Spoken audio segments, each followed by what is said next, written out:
لینا چاہیے۔ حال ہی کا ایک واقعہ ہے، پاکستان کے ایک بہت بڑے ڈاکٹر ہارٹ سرجن تھے جو کہ بہت مشہور اور معروف تھے۔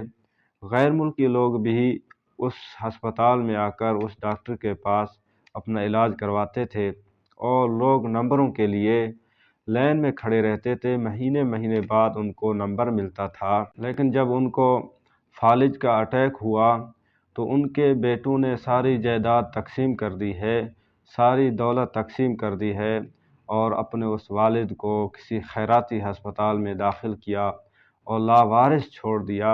آج اس کا کوئی وارث نہیں ہے اور خیراتی ہسپتال میں اس کا علاج ہو رہا ہے۔ یہ دنیا کی حقیقت ہے، یہاں پر سب کچھ فانی ہے، مال و دولت بھی فانی ہے، حسن اور جوانی بھی فانی ہے، بچپن کی خوشیاں بھی فانی ہے، یہاں تک کہ انسان کی زندگی بھی فانی ہے اور اللہ رب العزت کی ذات باقی ہے۔